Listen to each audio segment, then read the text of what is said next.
ಆತ್ಮೀಯ H16 news ಅರ್ಥಾತ್ ಹೇ ಸೀತಾರಾಮಿಗೆ ಸ್ವಾಗತ. ನಾನು ನಿಮ್ಮವ MI ಅಥವಾ ಮಲ್ಲಪ್ಪ ಜೋತಾವ್. ಅದು ಬೇರೆ ಬಿ ಜೆ ಪಿಯಲ್ಲಂತೂ ದೊಡ್ಡ ತರಂಗ ಎದ್ಬಿಟ್ಟಿದೆ, ಭೂಕಂಪ ಆಗಿಬಿಟ್ಟದ. ಯಾರಪ್ಪ ಅಡ್ಡ ಮತದಾನ ಮಾಡಿದವರು ಅನ್ನುವಂಥದ್ದು ನಿಜವಾಗಿಯೂ ಎಚ್ಚರಗೊಳ್ಳಬೇಕಾಗಿದ್ದ ಸಮಯದಲ್ಲೇ ಮಲ್ಕೊಂಡಿದ್ದಾರೆ. ಯಾಕೆ ಮಲ್ಕೊಂಡ್ರು ಇಲ್ಲಿ ಬಿ ಜೆ ಪಿ ನಾಯಕರು ಅನ್ನೋದು ಅವ್ರಿಗೆ ಬಿಟ್ಟು ವಿಷಯ. ಆದರೂ ಹಲವು ರೀತಿಯಾಗಿ ವಿಚಾರ ಮಾಡ್ತಾ ಇರ್ತಾರೆ.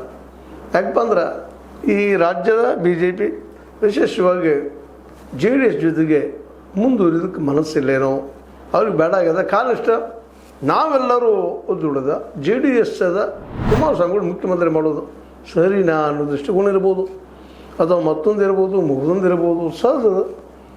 ಆ ದಿಶೆಯಲ್ಲೇ ವಿಶೇಷವಾಗಿ ತಮ್ಮ ಶಾಸಕರು ಯಾರಿಗೆ ಮತ ಹಾಕ್ತಾರೆ, ಯಾರಿಗೆ ಹಾಕಬೇಕು, ಯಾವ ರೀತಿ ಹಾಕಬೇಕು ಅನ್ನೋದು ಪ್ಲ್ಯಾನ್ ಮಾಡಲಿಲ್ಲ ಅನ್ನಬೋದು ನಾವು.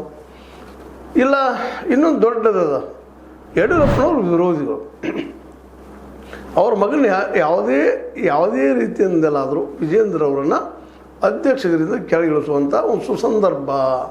ಹೈಕಮಾಂಡ್ ಮುಂದೆ ಇವ್ರದ್ದೇನು ನಡೆಯುವುದಿಲ್ಲಪ್ಪ, ಇಲ್ಲಿ ಸೋತರು ಅಂತ ಹೇಳುವಂಥ ಒಂದು ಪಿಕ್ಚರ್ ಕ್ರಿಯೇಟ್ ಮಾಡುವಂಥದ್ದು ಇರ್ಬೋದು, ಅಥವಾ ಇಲ್ಲದೇನೂ ಇರ್ಬೋದು. ಇದು ಗ್ಯಾಸ್ಗಳಿಲ್ಲ. ಹೀಗೆ ಒಬ್ಬೊಬ್ಬರು ಒಂದೊಂದು ರೀತಿ ಗ್ಯಾಸ್ ಮಾಡ್ತಾರೆ. ಎಲ್ಲರಿಗೂ ತಮ್ಮದೇ ಆದ ಲೆಕ್ಕಾಚಾರದಲ್ಲಿದ್ದಾರೆ.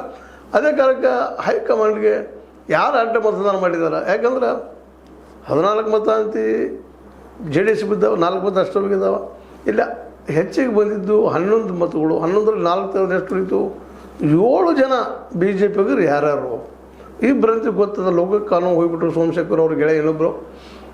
ಅದೇ ಕಾಲಕ್ಕೆ ಇನ್ನು 5 ಜನ ಯಾರಿರ್ಬೋದು? ಇದನ್ನು ವಿಶೇಷವಾಗಿ ಹಲವು ರೀತಿಯ ವಿಚಾರ ಮಾಡ್ಬೋದು, ವಿಮರ್ಶೆ ಮಾಡ್ಬೋದು, ಇದನ್ನು ಚಿಂತನೆ ಮಾಡ್ಬೋದು. ಆದರೆ ಗೊತ್ತಾಗ್ತದನ ಇವರು 5 ಜನ ಯಾರಿದ್ದಾರೆ ಅಂತೇಳಿ ಅದು ಗೊತ್ತಾಗ್ತದಂತೆ ಹೈಕಮಾಂಡ್ ಹೇಳ್ತಾ ಇದ್ದ. ಇವತ್ತು 6 ಲಕ್ಷಕ್ಕೆ ಗೊತ್ತಾಗಿ ನಾವು ಆ್ಯಕ್ಷನ್ ತೊಗೊಳ್ತೀವಿ ಅಂತ ಹೇಳ್ತಾ ಇದ್ದಾರೆ. ಅವ್ರು ಯಾರಿದ್ದಾರೋ ಅವ್ರ ಮೇಲೆಲ್ಲ ಒಳ್ಳೆಯ ಮಾತುಗಳು ಇಲ್ಲಂತಲ್ಲ.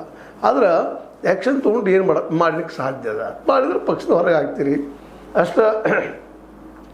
ಅವರು ಕಾಂಗ್ರೆಸ್ಗೆ ಹೋಗ್ಬೋದು, ಯಾಕಂದ್ರೆ ಕಾಂಗ್ರೆಸ್ಗೆ ಓಟ್ ಹಾಕಿದ್ದಾರೆ ಅಂದರೆ ನಾಳೆ ಕಾಂಗ್ರೆಸ್ನ ನಿಲ್ಬೋದು. ಅವ್ರು ನಿಮ್ಮ ಅವ್ರವ್ರ ಕ್ಷೇತ್ರದಲ್ಲೇ ಅವ್ರವ್ರ ಕ್ಷೇತ್ರದವ್ರು ನಿಂತರಪ್ಪ ಅಂದ್ರೆ ನಿಮ್ಮ ಬಿ ಜೆ ಪಿ ಅಭ್ಯರ್ಥಿನ ಇಳಿಸೋದಕ್ಕೆ ಸಾಧ್ಯ ಇದನ್ನ ಅನ್ನುವಂಥದ್ದು. ಯಾಕಂದ್ರೆ ಈಗೇನು ಮತ ಹಾಕಿದ್ದಾರೆ ಎಲ್ಲರೂ ಬಲಿಷ್ಠರದಾರ, ಮಾನಸಿಕವಾಗಿ ಸದೃಢಿದ್ದಾರೆ. ತಮ್ಮ ಕ್ಷೇತ್ರದಲ್ಲೇ ತಾವು ಆರಿಸಿ ಬರ್ತೀವಿ, ಆಯ್ಕೆ ಆಗ್ತೀವಿ ಅನ್ನೋದು ಪ್ರಬಲವಾದ ನಂಬಿಕೆ ಅದ. ಅವ್ರು ಬಿ ಜೆ ಪಿ ಮೇಲೆ ನಿಂತಿಲ್ಲ ಅನ್ನೋದು ಇದನ್ನು ಸ್ಪಷ್ಟ ಆಗ್ತದೆ. ಒಂದು ವೇಳೆ ಬಿ ಜೆ ಪಿ ಮೇಲೆ ನಿಂತಿದ್ರೆ ಅಥವಾ ಅವ್ರದ್ದು ಹೈಕಮಾಂಡ್ ಬಂದ, ಅದರಲ್ಲೂ ಮುಖ್ಯವಾಗಿ ಮೋದಿಯವರು